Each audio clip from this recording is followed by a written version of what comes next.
Years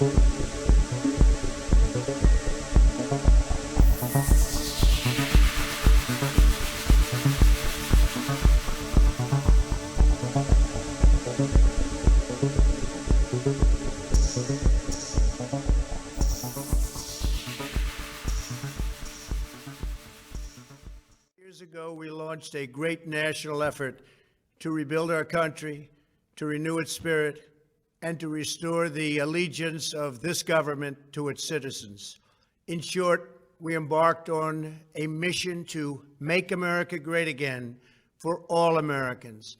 As I conclude my term as the 45th President of the United States, I stand before you truly proud of what we have achieved together.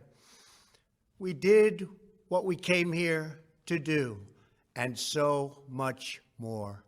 This week, we inaugurate a new administration and pray for its success in keeping America safe and prosperous. We extend our best wishes, and we also want them to have luck, a very important word. I'd like to begin by thanking just a few of the amazing people who made our remarkable journey possible. First, let me express my overwhelming gratitude for the love and support of our spectacular First Lady, Melania. Let me also share my deepest appreciation to my daughter, Ivanka, my son-in-law, Jared, and to Barron, Don, Eric, Tiffany, and Lara. You fill my world with light and with joy. I also want to thank Vice President Mike Pence, his wonderful wife, Karen, and the entire Pence family. Thank you as well to my Chief of Staff, Mark Meadows, the dedicated members of the White House staff, and the cabinet, and all of the incredible people across our administration who poured out their heart and soul to fight for America. I also want to take a moment to thank a truly exceptional group of people, the United States Secret Service. My family and I will forever be in your debt. My profound gratitude as well to everyone in the White House Military Office, the teams of Marine One and Air Force One, every member of the armed forces, and state and local law enforcement all across our country. Most of all, I want to thank the American people. To serve as your president has been an honor beyond description. Thank you for this extraordinary privilege, and that's what it is, a great privilege and a great honor. We must never forget that while Americans will always have our disagreements, we are a nation of incredible, decent, faithful, and peace-loving citizens who all want our country to thrive and flourish and be very, very successful and good. We are a truly magnificent nation. All Americans were horrified by the assault on our Capitol. Political violence is an attack on everything we cherish as Americans. It can never be tolerated. Now more than ever, we must unify around our shared values and rise above the partisan rancor and forge our common destiny. 4 years ago, I came to Washington as the only true outsider ever to win the presidency. I had not spent my career as a politician, but as a builder looking at open skylines and imagining infinite possibilities. I ran for president because I knew there were towering new summits for America just waiting to be scaled. I knew the potential for our nation was boundless as long as we put America first. So I left behind my former life and stepped into a very difficult arena, but an arena nevertheless with all sorts of potential if properly done. America had given me so much, and I wanted to give something back. Together with millions of hardworking patriots across this land, we built the greatest political movement in the history of our country. We also built the greatest economy in the history of the world. It was about America first because we all wanted to make America great again. We restored the principle that a nation exists to serve its citizens. Our agenda was not about right or left. It wasn't about Republican or Democrat, but about the good of a nation, and that means the whole nation. With the support and prayers of the American people, we achieved more than anyone thought possible. Nobody thought we could even come close. We passed the largest package of tax cuts and reforms in American history. We slashed more job-killing regulations than any administration had ever done before. We fixed our broken trade deals, withdrew from the horrible Trans-Pacific Partnership and the impossible Paris Climate Accord, renegotiated the one-sided South Korea deal, and we replaced NAFTA with the groundbreaking USMCA. That's Mexico and Canada, a deal that's worked out very, very well. Also, and very importantly, we imposed historic and monumental tariffs on China, made a great new deal with China. But before the ink was even dry, we and the whole world got hit with the China virus. Our trade relationship was rapidly changing. Billions and billions of dollars were pouring into the U.S., but the virus forced us to go in a different direction. The whole world suffered, but America outperformed other countries economically because of our incredible economy and the economy that we built. Without the foundations and footings, it wouldn't have worked out this way. We wouldn't have some of the best numbers we've ever had. We also unlocked our energy resources and became the world's #1 producer of oil and natural gas, by far. Powered by these policies, we built the greatest economy in the history of the world. We reignited America's job creation and achieved record low unemployment for African Americans, Hispanic Americans, Asian Americans, women, almost everyone. Income soared, wages boomed, the American dream was restored, and millions were lifted from poverty in just a few short years. It was a miracle. The stock market set one record after another, with 148 stock market highs during this short period of time, and boosted the retirements and pensions of hardworking citizens all across our nation. 401ks are at a level they've never been at before. We've never seen numbers like we've seen, and that's before the pandemic and after the pandemic. We rebuilt the American manufacturing base, opened up thousands of new factories, and brought back the beautiful phrase, "Made in the USA." To make life better for working families, we doubled the child tax credit and signed the largest ever expansion of funding for child care and development. We joined with the private sector to secure commitments to train more than 16 million American workers for the jobs of tomorrow. When our nation was hit with the terrible pandemic, we produced not one, but 2 vaccines with record-breaking speed, and more will quickly follow. They said it couldn't be done, but we did it. They called it a medical miracle, and that's what they're calling it right now, a medical miracle. Another administration would have taken 3, 4, 5, maybe even up to 10 years to develop a vaccine. We did it in 9 months. We grieve for every life lost, and we pledge in their memory to wipe out this horrible pandemic once and for all. When the virus took its brutal toll on the world's economy, we launched the fastest economic recovery our country has ever seen. We passed nearly $4 trillion in economic relief, saved or supported over 50 million jobs, and slashed the unemployment rate in half. These are numbers that our country has never seen before. We created choice and transparency in healthcare, stood up to Big Pharma in so many ways, but especially in our effort to get favored nations clauses added, which will give us the lowest prescription drug prices anywhere in the world. We passed VA choice, VA accountability, right to try, and landmark criminal justice reform. We confirmed 3 new justices of the United States Supreme Court. We appointed nearly 300 federal judges to interpret our Constitution as written. For years, the American people pleaded with Washington to finally secure the nation's borders. I am pleased to say we answered that plea and achieved the most secure border in U.S. history.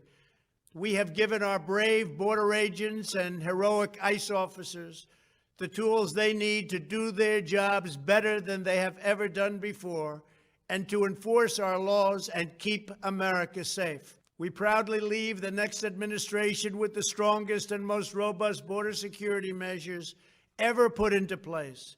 This includes historic agreements with Mexico, Guatemala, Honduras, and El Salvador, along with more than 450 miles of powerful new wall. We restored American strength at home and American leadership abroad. The world respects us again. Please don't lose that respect. We reclaimed our sovereignty by standing up for America at the United Nations and withdrawing from the one-sided global deals that never served our interests. And NATO countries are now paying hundreds of billions of dollars more than when I arrived just a few years ago. It was very unfair. We were paying the cost for the world. Now the world is helping us. And perhaps most importantly of all, with nearly $3 trillion, we fully rebuilt the American military, all made in the USA. We launched the first new branch of the United States Armed Forces in 75 years, the Space Force. And last spring, I stood at Kennedy Space Center in Florida and watched as American astronauts returned to space on American rockets for the first time in many, many years. We revitalized our alliances and rallied the nations of the world to stand up to China like never before.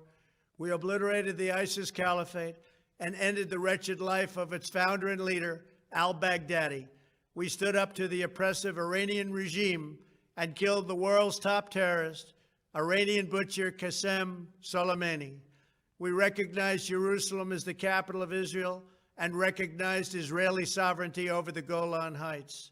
As a result of our bold diplomacy and principled realism, we achieved a series of historic peace deals in the Middle East. Nobody believed it could happen. The Abraham Accords opened the doors to a future of peace and harmony, not violence and bloodshed. It is the dawn of a new Middle East, and we are bringing our soldiers home. I am especially proud to be the first president in decades who has started no new wars. Above all, we have reasserted the sacred idea that in America, the government answers to the people. Our guiding light, our North Star, our unwavering conviction has been that we are here to serve the noble, everyday citizens of America. Our allegiance is not to the special interests, corporations, or global entities. It's to our children, our citizens, and to our nation itself. As president, my top priority, my constant concern, has always been the best interests of American workers and American families. I did not seek the easiest course. By far, it was actually the most difficult. I did not seek the path that would get the least criticism. I took on the tough battles, the hardest fights, the most difficult choices, because that's what you elected me to do. Your needs were my first and last unyielding focus. This, I hope, will be our greatest legacy. Together, we put the American people back in charge of our country. We restored self-government. We restored the idea that in America, no one is forgotten because everyone matters and everyone has a voice. We fought for the principle that every citizen is entitled to equal dignity, equal treatment, and equal rights because we are all made equal by God. Everyone is entitled to be treated with respect, to have their voice heard, and to have their government listen. You are loyal to your country, and my administration was always loyal to you. We worked to build a country in which every citizen could find a great job and support their wonderful families. We fought for the communities where every American could be safe and schools where every child could learn. We promoted a culture where our laws would be upheld, our heroes honored, our history preserved, and law-abiding citizens are never taken for granted. Americans should take tremendous satisfaction in all that we have achieved together. It's incredible. Now, as I leave the White House, I have been reflecting on the dangers that threaten the priceless inheritance we all share. As the world's most powerful nation, America faces constant threats and challenges from abroad. But the greatest danger we face is a loss of confidence in ourselves, a loss of confidence in our national greatness. A nation is only as strong as its spirit. We are only as dynamic as our pride. We are only as vibrant as the faith that beats in the hearts of our people. No nation can long thrive that loses faith in its own values, history, and heroes, for these are the very sources of our unity and our vitality. What has always allowed America to prevail and triumph over the great challenges of the past has been an unyielding and unashamed conviction in the nobility of our country and its unique purpose in history. We must never lose this conviction. We must never forsake our belief in America. The key to national greatness lies in sustaining and instilling our shared national identity. That means focusing on what we have in common, the heritage that we all share. At the center of this heritage is also a robust belief in free expression, free speech, and open debate. Only if we forget who we are and how we got here could we ever allow political censorship and blacklisting to take place in America. It's not even thinkable. Shutting down free and open debate violates our core values and most enduring traditions. In America, we don't insist on absolute conformity or enforce rigid orthodoxies and punitive speech codes. We just don't do that. America is not a timid nation of tame souls who need to be sheltered and protected from those with whom we disagree. That's not who we are. It will never be who we are. For nearly 250 years, in the face of every challenge, Americans have always summoned our unmatched courage, confidence, and fierce independence. These are the miraculous traits that once led millions of everyday citizens to set out across a wild continent and carve out a new life in the Great West. It was the same profound love of our God-given freedom that willed our soldiers into battle and our astronauts into space. As I think back on the past 4 years, one image rises in my mind above all others. Whenever I traveled all along the motorcade route, there were thousands and thousands of people. They came out with their families so that they could stand as we passed and proudly wave our great American flag. It never failed to deeply move me. I knew that they did not just come out to show their support of me. They came out to show me their support and love for our country. This is a republic of proud citizens who are united by our common conviction that America is the greatest nation in all of history. We are and must always be a land of hope, of light, and of glory to all the world. This is the precious inheritance that we must safeguard at every single turn. For the past 4 years, I have worked to do just that. From a great hall of Muslim leaders in Riyadh to a great square of Polish people in Warsaw, from the floor of the Korean Assembly to the podium at the United Nations General Assembly, and from the Forbidden City in Beijing to the shadow of Mount Rushmore, I fought for you, I fought for your family, I fought for our country. Above all, I fought for America and all it stands for, and that is safe, strong, proud, and free. Now, as I prepare to hand power over to a new administration at noon on Wednesday, I want you to know that the movement we started is only just beginning. There's never been anything like it. The belief that a nation must serve its citizens will not dwindle, but instead only grow stronger by the day. As long as the American people hold in their hearts deep and devoted love of country, then there is nothing that this nation cannot achieve. Our communities will flourish, our people will be prosperous, our traditions will be cherished, our faith will be strong, and our future will be brighter than ever before.